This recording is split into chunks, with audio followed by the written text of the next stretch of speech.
Bismillahirrahmanirrahim. Assalamualaikum warahmatullahi wabarakatuh.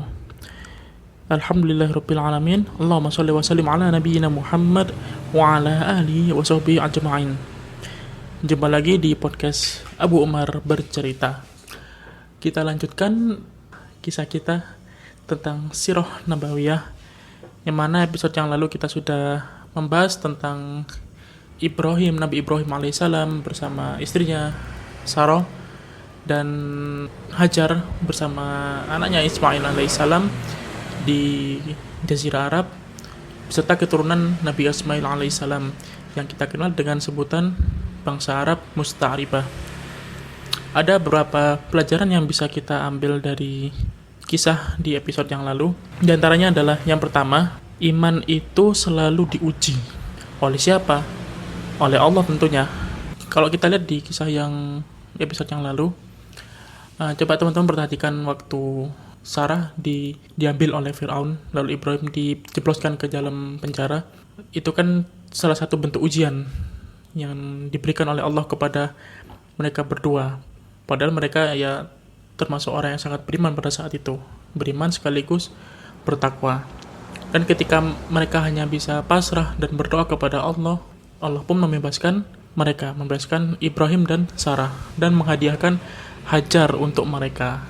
Lalu di kisah ketika Hajar ditinggal oleh Ibrahim alaihissalam di Jazirah Arab dengan kalimat yang menggambarkan orang yang benar-benar beriman, Hajar yakin bahwa Allah akan selalu melindunginya di Jazirah Arab tersebut walaupun tidak ada orang, tidak ada makanan, tidak ada minuman di sana. Ya cuman mereka berdua aja. Kemudian akhirnya Allah menandakan pertolongannya, yaitu dengan munculnya mata air Zam-Zam dan kabilah Jurhum yang saat itu sedang lewat di situ dan membentuk suatu komunitas yang akan menjadi komunitas awal kota Mekah. Jadi memang keimanan seorang itu selalu diuji. Dan Allah juga berfirman di Al-Quran surat Al-Ankabut ayat kedua yang artinya, apakah manusia itu mengira bahwa mereka dibiarkan mengatakan kami telah beriman sedangkan mereka tidak diuji lagi. Jadi teman-teman yang mendengar podcast ini yang sekiranya merasakan kesulitan, kesusahan, tetap jangan putus asa. Berdoa kepada Allah, tetap berdoa, tetap berusaha. Yakin bahwa itu adalah ujian dari Allah yang akan meningkatkan keimanan teman-teman sekalian, insyaallah. Jangan berhenti untuk berdoa, jangan berhenti untuk berusaha. Oke, itu yang pertama, pelajaran pertama. Pelajaran yang kedua, mungkin kita bisa lihat ketika Ibunda Hajar bolak-balik dari Bukit Sofa, Bukit Marwah, 7 kali naik turun lari-lari kecil. Untuk apa? Untuk mencari air. Kalau kita pikir-pikir, Hajar ini kan istrinya Nabi, orang yang beriman, terus saja beriman dan bertakwa. Kenapa Allah itu nggak langsung nurunkan hujan yang sangat deras, lalu mengalirkan sungai di sana sehingga mereka itu bisa minum, nggak usah repot-repot lari-lari turun gunung, naik gunung. Kenapa kok seperti itu? Sebenarnya dari kisah ini Allah itu ingin mendidik kita sebenarnya bahwa kita itu diperintahkan untuk selalu berikhtiar, berusaha dan berdoa. Karena Allah juga berfirman dalam surat Ar-Ra'd ayat ke-11 yang artinya, sesungguhnya Allah tidak akan mengubah keadaan suatu kaum sebelum kaum itu mengubah apa yang ada pada diri mereka sendiri. Jadi memang kita suruh usaha, kita suruh berdoa, bekerja keras. Kalau yang keluarga ya disuruh cari nafkah. Gak mungkin dong kita pengen kaya tapi cuma di masjid doang berdoa. Yang gak bisa kayak gitu. Kita harus tetap bekerja, tetap berusaha. Dan setiap usaha iringi dengan doa. Supaya apa? Supaya yang kita dapatkan itu barokah. Itu yang pelajaran yang kedua.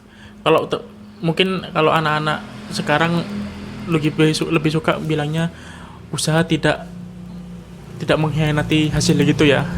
Nah, kalau saya sih kurang setuju sama kalimat itu. Saya lebih suka dengan kalimat ya ini tadi, Allah tidak akan mengubah keadaan satu kaum sebelum kaum tersebut merubah apa yang ada pada diri mereka. Itu lebih saya sukai daripada kalimat yang biasanya diucapkan sama anak-anak sekarang itu. Oke, sekarang kita masuk ke pelajaran yang ketiga. Kita harus pandai-pandai untuk memilih pasangan hidup. Kita lihat contohnya ketika Nabi Ismail alaihissalam menikah dengan istrinya yang pertama. Istri yang pertama itu kan, kalau teman-teman nyimak cerita di episode yang sebelumnya, begitu tanya sama Nabi Ibrahim tentang keadaan keluarganya, dia kan jawabnya tidak mencerminkan orang yang soleha. Ya, istilahnya kalau bahasa Jawanya itu sambat. Jadi sambat doa, ini kurang, nggak kaya, jadi kesannya kurang bersyukur. Akibatnya apa? Akibatnya disuruh cerai sama Nabi Ibrahim karena ya itu tadi, kurang bersyukur sebagai istri, nggak mensyukuri nikmat yang dari Allah, yang Allah berikan kepada keluarganya. Lain lagi dengan istri kedua Nabi Ismail yang mencerminkan sosok wanita yang benar-benar solehah, yang dia tuh menerima apa adanya, yang selalu bersyukur.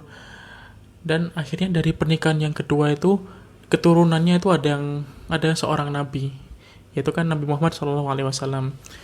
Jadi kalau teman-teman yang masih single visabilillah, yang semoga segera dihadirkan jodoh yang soleh maupun solehah, supaya keturunannya nanti juga nular solehnya, nular solehnya ya. Amin ya rabbal alamin. Ya, itu tadi insight yang bisa kita ambil dari episode yang sebelumnya. Kalau teman-teman punya pemikiran sendiri, misalnya aku punya pemikiran sendiri, jadi pelajarannya yang bisa diambil bukan 3 itu, tapi ini. Gak apa ya, boleh aja, karena memang kisah itu disampaikan untuk diambil pelajarannya, bukan hanya sekedar dongeng, bukan sekedar pengantar tidur atau teman ngerjain tugas, tapi harapannya supaya teman-teman bisa mengambil pelajaran dari kisah-kisah yang ada di podcast ini. Oke, kita sekarang masuk ke episode baru, yaitu kali ini saya beri judul Keadaan Mekah Sepeninggal Nabi Ismail alaihissalam dan munculnya Amr bin Luhai, sang perusak ajaran tauhid. Jadi, Nabi Ismail alaihissalam itu memimpin Mekah sampai usianya 137 tahun. Di umur 137 tahun beliau wafat. Panjang banget umurnya ya. Ya emang panjang, emang orang dulu itu panjang-panjang usianya. Nabi Ismail 137 tahun. Kalau teman-teman pernah baca kisahnya Nabi Nuh, itu usianya 950. Bahkan Nabi Adam itu sekitar 1000 tahun. Baru di masa kita, di umatnya Rasulullah Muhammad SAW, usianya sekitar 60-70 tahun. Yang jadi Nabi Ismail itu meninggal di usia 137 tahun. Lalu kepemimpinan Mekah dilanjutkan oleh anak pertamanya yang bernama Nabat. Setelah Nabat meninggal, diganti oleh adiknya yang bernama Qidar atau Qoidar.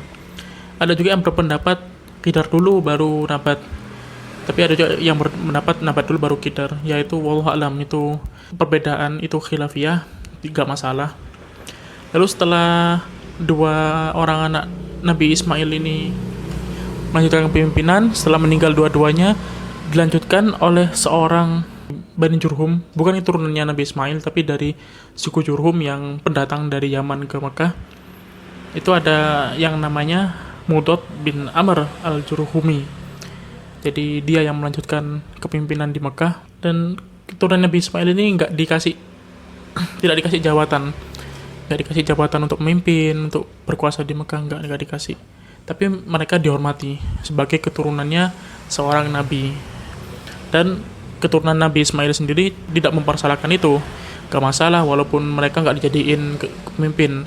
Soalnya anggapannya Bani Ismail ini, suku Jurhum itu pamannya sendiri, saudara dekatnya sendiri. Soalnya kan istrinya Nabi Ismail itu kan orang Jurhum, dari suku Jurhum. Jadi dianggapannya mereka, suku Jurhum yang lain itu saudara ibunya, ya om, pak, de, bude, tante, itu ya saudaranya semua lah. Jadi mereka tidak mempermasalahkan itu, sok-sok aja kalau memimpin gitu. Bahkan ada beberapa keturunan Nabi Ismail itu yang hijrah keluar dari Mekah, sama seperti Arab Aribah yang keluar dari Yaman ya. Ini kalau Arab Mustaribah dari Mekah menyebar ke penjuru Jazirah Arab. Ada yang ke Yathrib. Yathrib itu nama sekarangnya Madinah. Itu ada Aus dan Khazraj yang nantinya akan berkembang jadi suku besar di Madinah itu, suku Aus dan Khazraj. Nantinya waktu Nabi hijrah ke Madinah, dua suku itu bertransformasi, ganti nama menjadi suku Ansor. Lalu ada juga keturunan Nabi Ismail, yaitu Bani Adnan.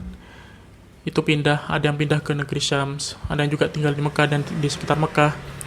Bani Adnan ini nyambung nanti nasabnya ke Rasulullah Muhammad SAW. Setelah sekian lama, suku Jurhum ini memimpin, berganti kepemimpinan bertahun-tahun, mungkin puluhan atau ratusan tahun, keadaannya itu semakin memburuk, semakin merosot.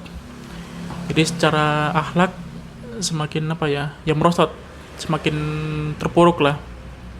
Banyak pemuka-muka suku Jurhum ini yang suka berbuat semena-mena kepada utusan yang dari luar Mekah. Dulu kan Mekah tempatnya berhaji.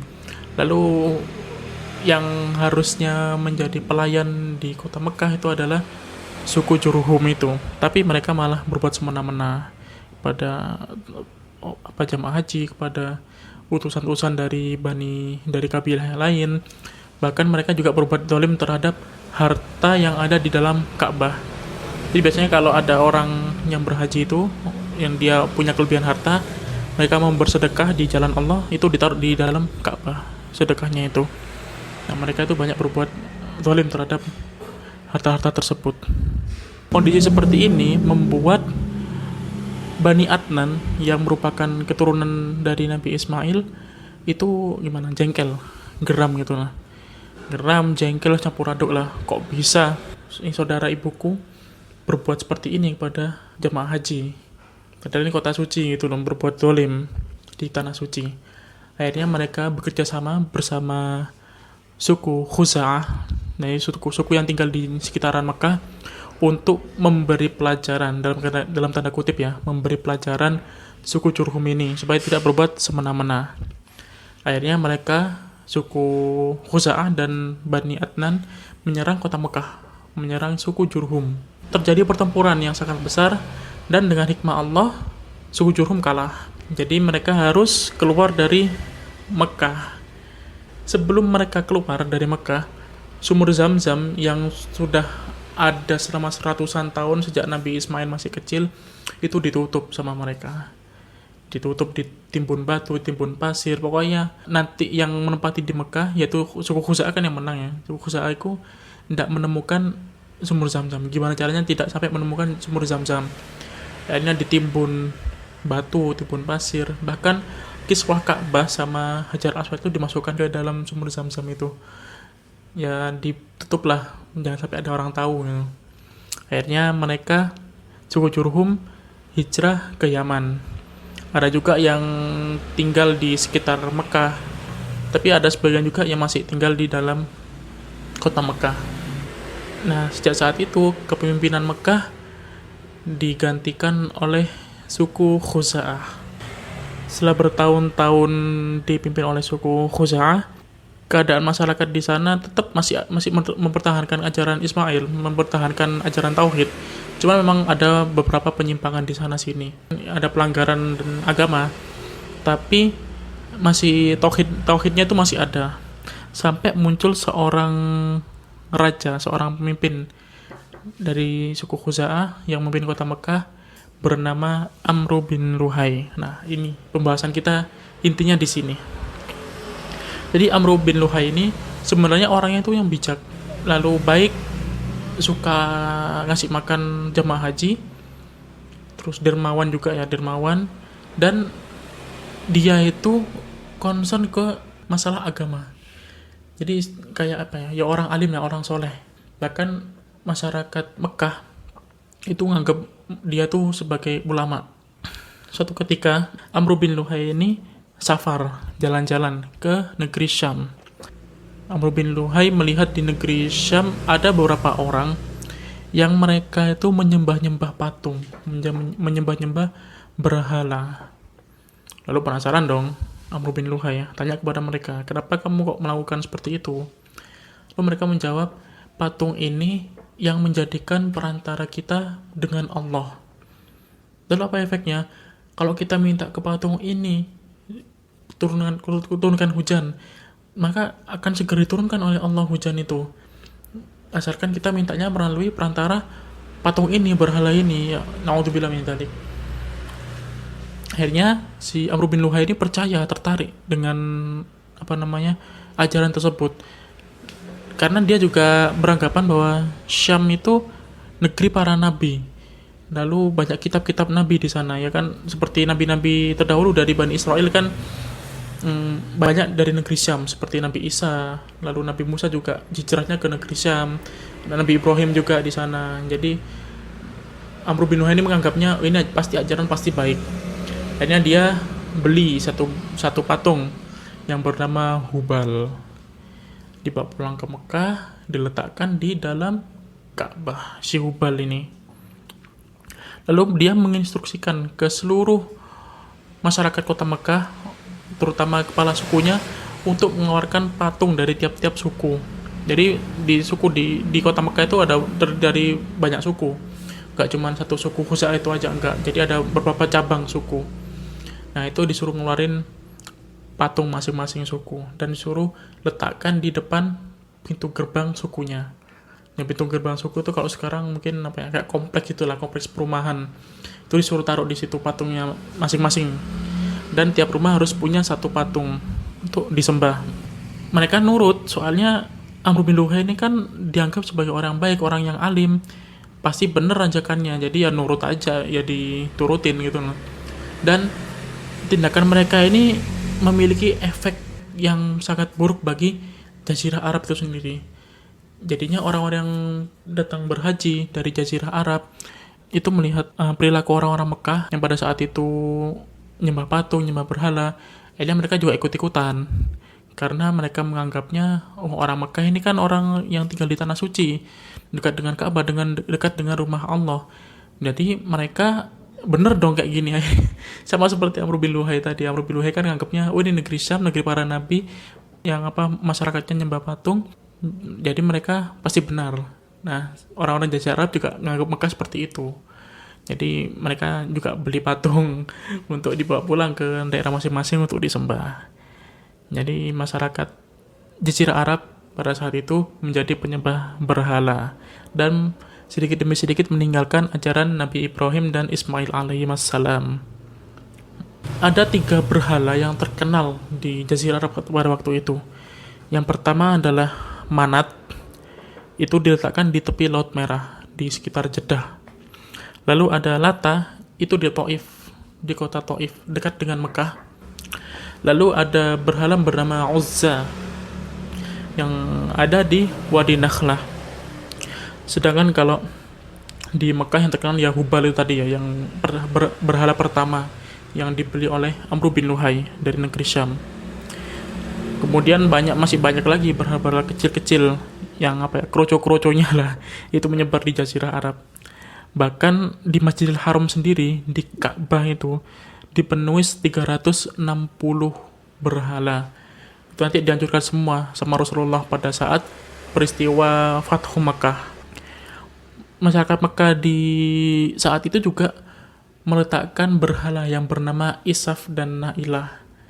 Siapa mereka ini? Ada ceritanya sendiri. Jadi Isaf itu cowok, Nailah itu cewek. Mereka itu berzina di depan Ka'bah pada saat musim haji. Jadi pada saat malam-malam mereka itu berzina di depan Ka'bah. Lalu Allah murka dan mengutuknya menjadi batu. Kemudian Isaf dan Nailah ini diletakkan masing-masing di Bukit Sofa dan di Bukit Marwah. Kenapa? Sebagai pengingat untuk jamaah haji. Kalau jangan macam-macam di tanah suci, jangan macam-macam di depan Ka'bah pada saat haji, pada saat umroh. Karena apa? Karena akibatnya nanti kayak gini, kayak Isaf, kayak Nailah. Itu sebagai peringatan. Tapi waktu zamannya Amr bin Luhai diturunin dong mereka, ditaruh di dekat sumur Zam-Zam. Ya, naudzubillah min dzalik. Semoga kita dihindarkan dari perbuatan syirik seperti itu. Lalu apa yang mereka lakukan terhadap berhala-berhala tersebut? Banyak ibadah mereka yang mereka buat terhadap berhala mereka, seperti mengelilingi berhala tersebut, jadi tawaf di berhala sambil komat kamit gak jelas gitu ya. Lalu rukuk sujud ke berhala tersebut. Lalu mereka juga berkurban atas nama berhala, padahal kan nggak boleh kan, berkurban harus atas nama Allah, dengan nama Allah berkurbannya itu. Lalu mereka memberikan hasil panen, hasil ternak untuk berhala tersebut, atau kita bisa sebut kalau sekarang itu namanya sajen ya, jadi dipersembahkan untuk berhala tersebut. Kemudian mereka waktu tawaf juga, waktu berhaji umrah juga mengganti kalimat talbiyah. Kalimat talbiyah yang diajarkan Nabi Ibrahim itu sama seperti talbiyah kita pada saat ini, yaitu labbaik Allahumma labbaik, labbaik la syarika lak wa labbaik, innal hamda wan ni'mata lakal mulk la syarika lak. Yang artinya, aku penuhi panggilanmu ya Allah, aku penuhi panggilanmu.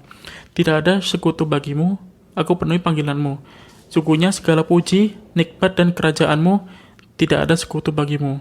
Nah, karena ajaran si Amr bin Luhai ini, kalimat talbiyah itu dirubah, ditambahin di belakangnya, yang tadinya berhenti tidak ada sekutu bagimu, itu dilanjutin lagi, kecuali sekutu-sekutunya untukmu, engkau memilikinya sedangkan ia tidak memiliki. Jadi habis kalimat tidak ada sekutu bagimu kecuali sekutu yang untukmu, sekutu untukmu gitu. Jadi mereka mengadakan sekutu sendiri untuk Allah. Ya naudzubillah, kita berlindung dari sifat-sifat seperti itu, sifat syirik seperti itu, yaitu Arab jahiliyah. Sekarang kita sudah mengenal Islam, ya tidak sepatutnya lagi kita mengambil sekutu, kita mengambil sesembahan lain selain Allah. Selain itu, selain mengganti kalimat talbiyah, ada lagi perbuatan yang mungkin kalau kita bilang gak masuk akal ya, yaitu mengelompokkan nama-nama binatang ternak mereka seperti unta dan domba. Oke, saya bacakan aja ya, ini apa saja nama-nama yang mereka karang-karang itu. Yang pertama adalah Sa'ibah. Sa'ibah itu adalah unta betina yang melahirkan 10 anak betina tanpa diselingi anak yang jantan. Jadi ada unta betina yang lahir berturut-turut itu 10 unta betina. Nah, apa yang terjadi terhadap unta ini, si Sa'ibah ini, dia itu harus dilepaskan dan nggak boleh dijadikan tundangan, nggak boleh dinaikin ya, nggak boleh dijadikan tunggangan, nggak boleh dinaikin, bulunya nggak boleh dicukur, terus susunya nggak boleh diminum, tapi boleh disajikan untuk tamu. Nah, kalau si Sa'ibah ini melahirkan anak betina lagi, jadi 10 tadi berturut-turut betina, lalu lahir anak yang ke-11 itu masih betina, itu anak yang ke-11 harus dipotong telinganya. Nah, dipotong telinganya dan diperlakukan sama seperti induknya, seperti si Sa'ibah itu. Ya, nggak boleh dicukur bulunya, susunya nggak boleh diminum kecuali disajikan untuk tamu. Nah, si unta yang ke-11 ini, yang telinganya dipotong itu, bernama Bahiroh. Yaitu tadi ada Sa'ibah, ada Bahiroh, lalu ada Wasilah.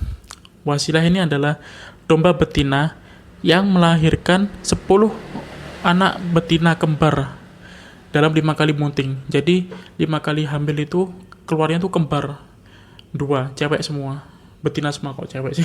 Kok cewek? Betina semua, lahir 2 betina sampai 10, dan nggak ada diselingi sama domba yang jantan. Nah, menurut mereka domba si Wasilah ini, kalau ternyata domba itu melahirkan anak kembar lagi, jadi kembar yang ke-6, tadi kan 5 kali hamil, yang hamil yang ke-6 lalu kembar, yang itu boleh dimakan, domba yang kembar yang ke-6 itu, tapi cuman laki-laki aja yang boleh makan, perempuan gak boleh, kecuali kalau yang lahir itu salah satunya jantan, jadi jantan betina, atau yang lahir itu betina-betina tapi salah satunya mati, itu wanita boleh makan. Nah, si domba Wasilah ini dijadikan perantara juga, dijadikan berhala juga untuk beribadah. Ya, naudzubillah. Terus dari mana asal-asal ini semua, asal-asal penamaan ini semua. Ya dari karang-karang mereka sendiri aja, nggak ada pernah ada syariat baik dari Nabi Ibrahim atau Nabi Ismail atau dari keturunan Nabi Ismail juga nggak ada yang mensyariatkan ini. Ya cuman di zamannya si Amr bin Luhai ini aja ada syariat aneh kayak gini. Lalu ada juga yang namanya Hami. Tadi ada Saibah, Bagiro, Wasilah, lalu Hami, yaitu onta jantan. Nah ini kalau sekarang onta jantan yang menghamili onta betina lalu melahirkan 10 anak betina berturut-turut. Jadi si jantan ini menghamili onta betina, lalu si onta betinanya ini melahirkan 10 anak betina berturut-turut. Gak ada yang jantan. Nah si Hami ini perlakuannya nggak boleh ditunggangi dan nggak boleh dicukur bulunya.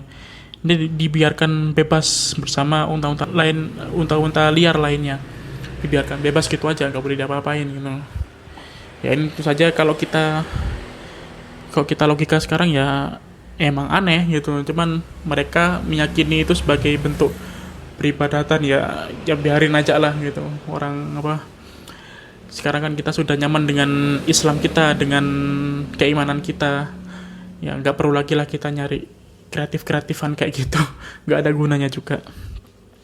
Lalu selain penamaan hewan ternak tadi, ada juga pengundian nasib menggunakan anak panah.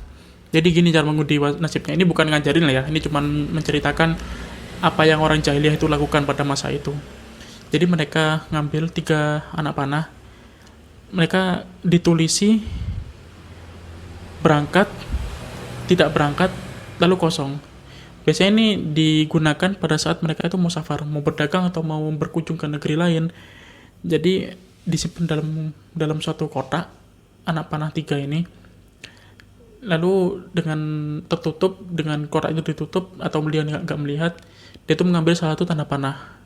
Kalau yang keluar itu pergi, jadi dia itu pergi, dia berangkat ke safar. Tapi kalau yang keluar itu tidak pergi, ya jadi dia nggak jadi pergi, nunggu sampai setahun dia nggak keluar rumah sama sekali. Kalau yang keluar kosong, dia ngambil lagi, ngundi lagi. Jadi kosong itu kalau di hadiah-hadiah jajanan itu coba lagi itu dikosongin kalau waktu apa yang anak panah itu. Lalu yang selanjutnya adalah melakukan tiaroh. Apa tiaroh itu? Jadi sama kasusnya seperti yang tadi anak panah itu. Kalau mau pergi, kalau anak panah tadi kan ditulis di anak panahnya pergi, tidak pergi, atau coba laginya tapi kosong. Kalau tiaroh ini mereka itu melepas burung dara atau domba, dilepas gitu aja. Kalau domba itu atau burung dara itu mengarah ke kanan, jadi mereka itu pergi. Berarti kalau pergi dia dilindungi gitulah, dia selamat kalau pergi. Tapi kalau burungnya itu belok ke kiri, burung daranya itu belok ke kiri, berarti dia gak boleh pergi. Kalaupun dia maksa pergi, dia akan celaka. Ya memang gak masuk akal, gitu. Namanya juga jahiliyah. Lalu berikutnya, mereka itu juga percaya terhadap omongan dukun, peramal, ahli nujum. Ahli nujum ini ahli perbintangan. Nah, ini buat teman-teman yang masih percaya sama horoskop, sama Scorpion, terus Sagittarius, Aquarius, dan selain sebagainya itu, kalau saya boleh menasihati, hentikanlah mulai sekarang. Karena ya itu termasuk, ya ramalan bintang itu termasuk nujum, termasuk ya kita datang ke dukun lalu tanya tentang perihal kita, nasib kita. Kalau di hadis Nabi, kalau kita datang ke dukun lalu mempercayai ramalan itu sholatnya tidak diterima selama 40 malam. Tapi kalau misalnya nggak terima 40 malam, apakah kita boleh leha-leha terus nggak sholat gitu kan? Percuma kan, sama aja nggak terima.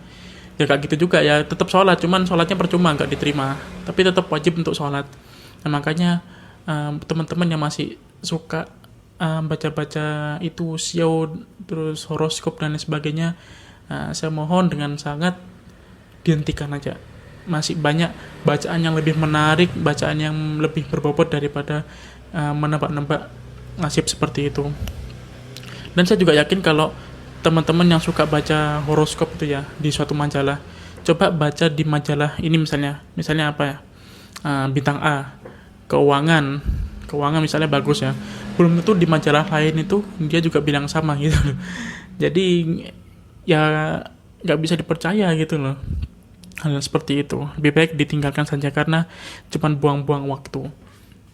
Lalu selanjutnya adalah menganggap suatu hari atau bulan dengan kesialan. Nah ini yang masih terjadi di masyarakat kita pada saat ini.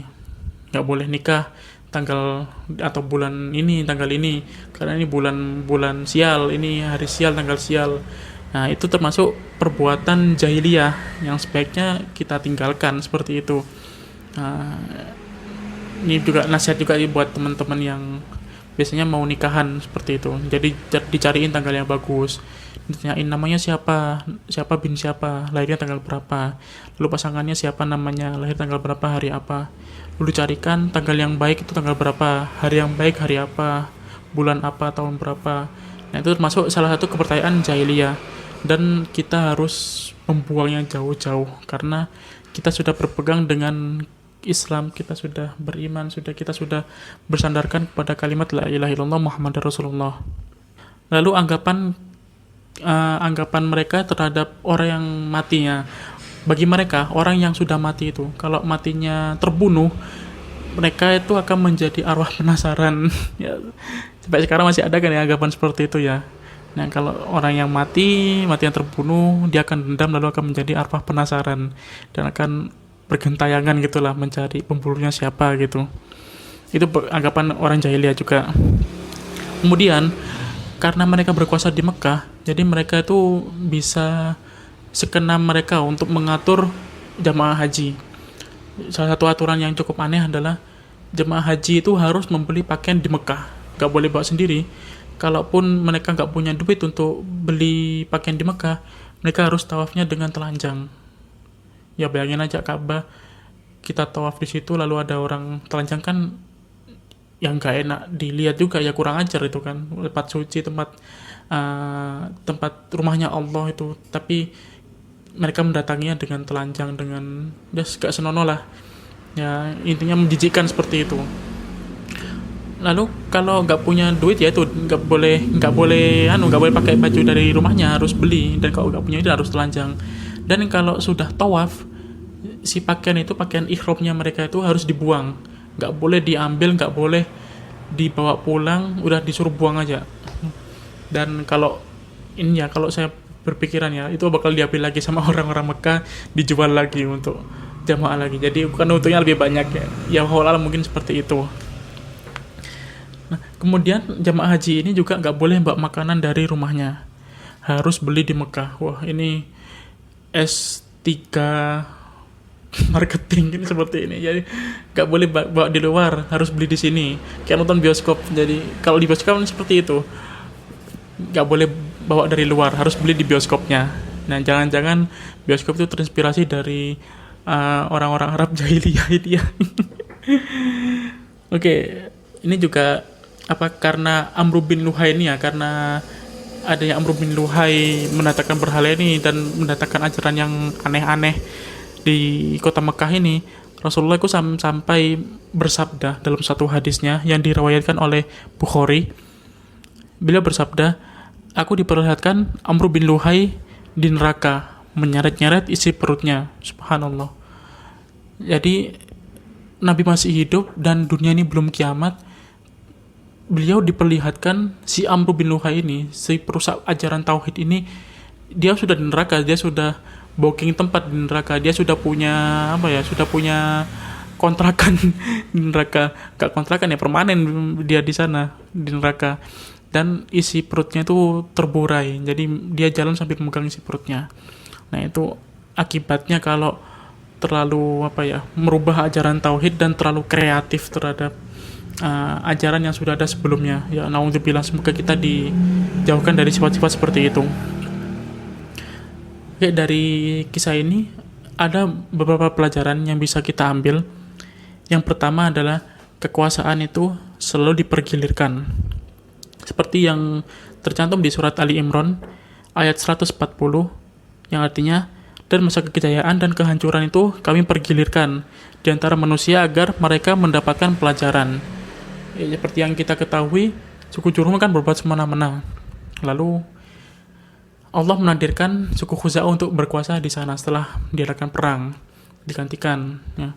Sama seperti kita umat Muslim, kita sempat berkuasa di dunia, kita sempat menguasai 2/3 dunia melalui ya mulai dari di zamannya Rasulullah, lalu Khulafaur Rasyidin, lalu kerajaan-kerajaan itu dinasti Umayyah, dinasti Abbasiyah, sampai yang terakhir Utsmaniyah, sampai tahun 1924 dan Utsmaniyah runtuh dan digantikan kepemimpinan dunia oleh orang-orang barat seperti orang-orang Amerika, orang Inggris, orang Eropa. Suatu saat nanti insya Allah kita akan kembali menguasai dunia.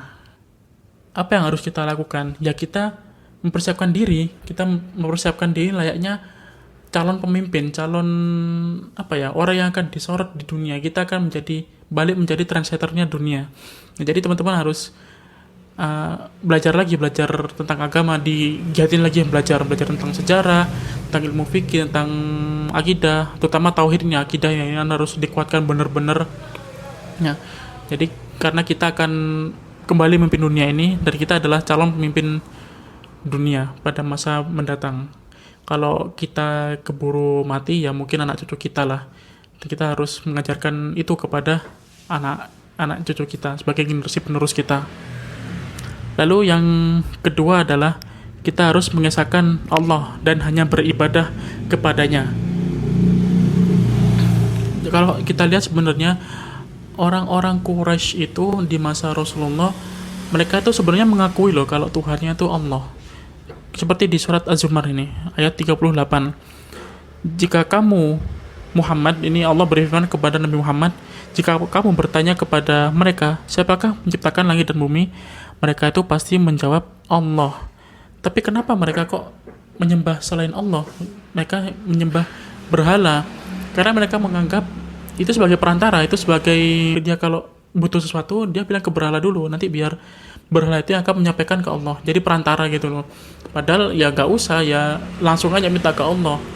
Kita apalagi kalau kita berdoa, kalau kita sholat di sepertiga malam itu kan nggak ada hijab itu antara doa kita dengan Allah, langsung tembus ke langit itu kalau di sepertiga malam. Lalu di saat-saat mustajab juga, di antara adzan dan iqamah, lalu di saat hujan banyak-banyak berdoa. Di hari Jumat setelah asar terutama ya, banyak-banyak berdoa, sering-sering berdoa. Itu insya Allah kita nggak butuh lagi yang namanya perantara-perantara itu. Dan kita memang ya udah nggak butuh, karena kita cuman butuh Allah gitu aja. Kita butuh untuk taat, kita butuh untuk meminta kepada Allah, kita butuh untuk mohon kepada Allah, dan hanya Allah, Allah dan Allah lagi. Dan mengganti syariat tauhid, terutama tauhid, dan mengganti syariatnya ajaran agama Islam ini berakibat fatal banget, seperti yang dialami oleh Amru bin Luhai. Jadi kita kuatkan akidah kita kuatkan Islam kita kuatkan iman kita, karena kita sedang menghadapi ya zaman penuh fitnah, zaman akhir zaman seperti ini ya.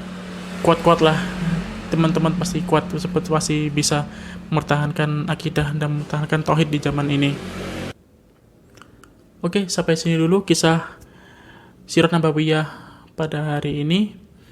Insya Allah akan disambung, masih berbicara tentang kota Mekah. Jadi insya Allah nanti Mekah kita selesaikan separuh dulu, lalu kita pindah topik, lalu kita balik lagi membahas tentang kota Mekah, insya Allah. Nah, semoga teman-teman bisa mengambil pelajaran yang ada di dalam kisah ini, dan semoga keimanan dan ketakwaan teman-teman bertambah seiring teman-teman mempelajari tentang Sirah Nabawiyah ini. Kalau benar itu datang dari Allah, kalau salah itu murni dari saya sendiri, mohon dimaafkan.